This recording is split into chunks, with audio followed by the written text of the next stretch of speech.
Halo semua, kembali lagi bersama saya Johan di Jurnal Trading ID. Jadi pada kesempatan video kali ini kita akan membahas kembali untuk update dari pergerakan gold ini sendiri atau XAUUSD ya. Jadi kalau kita lihat di sini gold itu sudah mengalami penurunan cukup signifikan dari hari Senin kemarin ya. Itu mulai dari opening 2391 dia turun ya, closing itu di hari Senin kemarin itu di level harga 2328, dan kalau kita lihat memang closingnya ini ya dia itu bearish ya, dan berhasil break dari low point ya di candle tanggal 10 April ya, hari Rabu, dan juga candle hari Kamis di tanggal 11 April gitu teman-teman. Makanya dia ini melanjutkan penurunan kembali. Dan kalau kalian ingat juga, kalau saya pernah posting juga di situ ya, di channel Telegram pada hari Jumat kemarin, kalau misalkan minggu kemarin ya dia tidak berhasil closing di atas 2400-an, dia akan mengalami penurunan lebih lanjut gitu, atau akan ada koreksi untuk candle weekly-nya gitu. Dan ini kalau kita lihat memang koreksinya sudah cukup tajam ya, dan cukup dalam selama 2 hari ini, itu sekitaran 4% yaitu atau 967 pip gitu teman-teman untuk koreksinya dia selama 2 hari. Nah kemarin itu dia berhasil closing minus ya, kemarin itu minus 2,7%. Lalu untuk hari ini dibuka minus 1% ya, ini untuk gold itu sendiri. Tapi kalau kalian masih ingat, ini kita pernah bahas di candle di video weekly. Kalau di daily ini itu ada yang namanya order block gitu. Nah untuk saat ini gold ini harganya tertahan di area order block ini gitu teman-teman. Berarti order block ini adalah range-nya itu sekitaran 2279.44 sampai 2307 gitu. Nah ini adalah range dari order block ini. Sebenarnya untuk area order block ini ya secara daily itu kita bisa manfaatin nih untuk ngambil area atau posisi buy gitu. Cuma kan kalau kita entry di daily ini kan range-nya cukup jauh ya, dan misalkan kita pakai SL pun ya menurut saya agak nggak worth it gitu. Kenapa? Karena range yang dihasilkan pada time frame daily ini itu sangat jauh. In case kita entry di 2303 gitu. Nah, SL kita misalkan di luar zona, di bawah 279.45-an. Nah, SL kita tuh di 2275 gitu. Ya di sini 2275.32 gitu. Nah ini menurut saya nggak worth it, itu hampir sekitaran 270 pip gitu. Karena gini, kalau bisa ya justru kalau ketika kita entry itu SL itu kalau bisa tipis gitu atau dekat dengan entry kita. Contoh misalkan 40 pip, 30 pip, atau paling maksimal kalau dari saya itu adalah 50 pip gitu. Kalau misalkan dalam hal yang beberapa yang volatil marketnya, maka saya akan naikkan itu paling tinggi itu adalah 60 pip untuk SL-nya gitu teman-teman. Jadi jarang lah kalau misalkan sampai 70 pip, menurut saya udah nggak worth it untuk diperjuangkan ya, karena memang lebih baik kita lebih cepat, maksudnya kayak meminimalkan resiko dan memaksimalkan profit aja gitu teman-teman. Ini nanti kita akan bagi ya, udah saya siapkan juga zonanya di sini ya, nanti kita akan pantau lagi di sini, nanti kita mau bahas ya, tapi kita bahas dulu dari daily ini sendiri gitu. Kita mau lihat dulu skenario apa aja yang kemungkinan ya akan terjadi di dalam pasar itu sendiri gitu. Yang pertama, selama ini skenario dia belum breakout ya, nah kalau skenario sebelum dia breakout, maka kita akan melihat kalau dia itu akan ada rebound ya, rebound dari level harga ini. Targetnya di mana? Targetnya itu yang pertama di 2331 ya, di sini 2331. Kemudian target keduanya itu ada di 2354, dan target ketiganya itu ada di 2375 gitu teman-teman, 2375.24 gitu. Ini adalah target dari rebound daily-nya dia, target 1, 2, 3 gitu. Nah kita nggak tahu nih nanti target mana aja yang dipakai sama dia gitu, tapi yang paling potensial adalah di target 1 yaitu di 2331.17 gitu. Nah kemudian kalau kita lihat lagi ya, nah itu adalah area rebound ya. Kalau misalkan udah nyampe targetnya nih ya, kita lihat nih, berarti untuk area yang target 1 sampai target 3 kita pantau apakah kita ada potensi untuk masuk sell point gitu nantinya gitu ya. Oke. Jadi untuk area terakhir itu kan di 2375 gitu, berarti sell point 1, sell point 2, sell point 3 gitu. Nah kemudian kalau untuk skenario breakout di dalam daily ini ya, maka kita harus tunggu dulu daily candle bisa close di bawah 2280 ya, di bawah 2280 baru kita cari nih posisi sell. Begitu dia retest ke area ini lagi gitu, posisi sell, nanti targetnya di mana? Targetnya itu yang pertama yaitu ada di level harga sini di 2251, lalu yang kedua itu kita ambil di sini di 22222 gitu teman-teman ya. Ini spike yang terakhir ya, kita ambilnya gitu. Nah ini adalah target-target dari area sell kita gitu. Begitu daily itu bisa breakout dari 2280-an gitu. Oke, jadi itu ya skenario untuk daily-nya dia. Nah kemudian untuk yang 4 hours-nya, nah ini kan nggak begitu detail nih, karena kan ini cuma berdasarkan dengan candle daily. Nah ini kita turunin ke 4 jam gitu. Nah di 4 jam berarti yang pertama, karena dia sudah berada di dalam zona daily ini kan zonanya cukup jauh nih ya, dari 2307 sampai 2278 gitu, atau 79.4.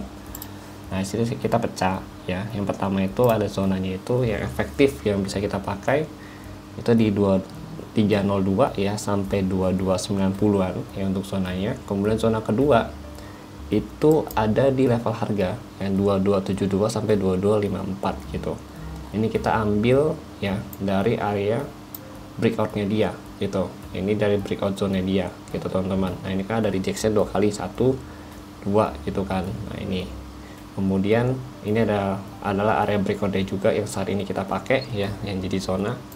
Nah cuma untuk sampai saat ini ya, mau di 4 hours ataupun di 1 jam itu belum ada konfirmasi dari buyer itu sendiri ya. Ini jadi belum bisa untuk entry buy gitu. Mungkin kita harus tunggu jam 12 atau jam 1 pada saat sesi London mau buka ya. Kalau misalkan ada konfirmasi kita baru ambil buy nih di daerah sini gitu teman-teman. Tapi kalau misalkan belum ada konfirmasi maka kita belum bisa ambil buy di daerah sini gitu.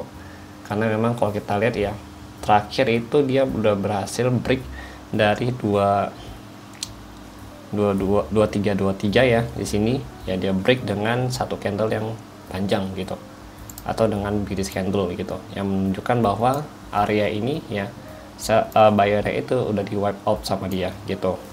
Karena kan pasti kita tahu lah apa ya, kayak ini reject ya kan, ini reject, nah ini reject gitu. Pasti orang-orang banyak nih order buy di sini gitu. Market juga pasti melihat sesuatu yang kita lihat juga gitu. Jadi dia melihat chartnya itu sama dengan yang kita punya gitu. Bedanya dia punya kuasa gitu kan. Kalau kita kan cuma ngikutin aja gitu ya. Kita cuma bisa analisa, eksekusinya ya setup kita berhasil apa enggak ya tergantung market kasih kita atau enggak gitu teman-teman. Nah ini kalau kita lihat apa ya, jadi bearish pressure ya atau seller pressure-nya ini masih cukup besar untuk gold itu sendiri gitu. Dan untuk saat ini pun ya potensinya itu adalah ketika dia berhasil ya turun atau closing ya di bawah 2280 ya atau 2278 seperti yang tadi saya katakan di sini ya daily candle-nya, maka saya akan mulai fokus cari sell point aja gitu, dengan target mungkin nanti bisa ke 2250 ya sampai 2223 gitu atau 22222 gitu teman-teman ya. Karena ini masih di area buy point-nya dia gitu, buy point-nya sampai 2280-an. Jadi kemungkinan besar ini kan sampai 2290 nih gitu kan. Nah itu nanti zonanya ini akan saya extend ya, kurang lebih nanti itu akan dipecah lagi di time frame 30 menit. Nah di 30 menit ini kita lihat nih. Oke, nah 30 menit ini kalau kita lihat, yang pertama itu ada zona 1 di sini di 29 di 2302 ya sampai 2294 ya, zona satunya dia di sini. Kemudian zona kedua itu kita akan ngambil kurang lebih dari sini. Nah, di 2286 ya sampai 2280-an.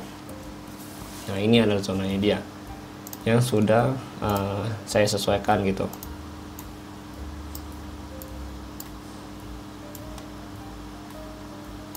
Oke, ini ya. Nah, itu. Jadi ini zona-zonanya dia.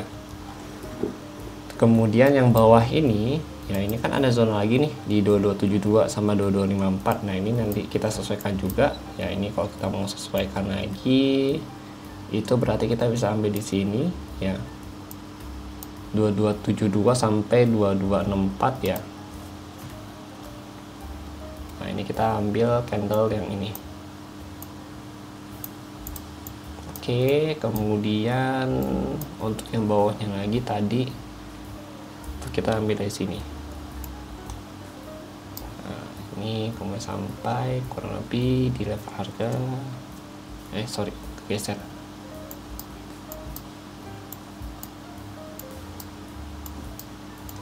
Nah ini dia, sini. Nice gitu. Oke, nah di 2254 sampai 2248 gitu untuk zonanya. Nah apa sih fungsi dari zona ini? Nanti zona ini kita bisa pakai untuk jadi buy point kita gitu, untuk bisa jadi buy point kita. Tapi bisa juga nggak sih bang kalau kita mau ambil sell point di area zona ini yang sudah kita buat? Itu jawabannya bisa gitu, tapi dengan catatan ya tunggu dia breakout dulu gitu. Artinya kalau misalkan kalian pakai 30 menit ya untuk patokan entry, kita harus tunggu dulu 30 menit ya, bisa closing di bawah zona kita ya. Contoh ya 30 menit ini bisa closing nih di bawah si zona ini, zona yang saat ini ya itu di bawah 2294 gitu. Nanti kita cari ancang-ancang sell, konfirmasi sell lagi di 15 menit gitu ya, untuk target ke sini di 2287 sampai 2280-an. Nanti di area sini baru kita cari nih konfirmasi untuk buy lagi gitu selama dia belum breakout.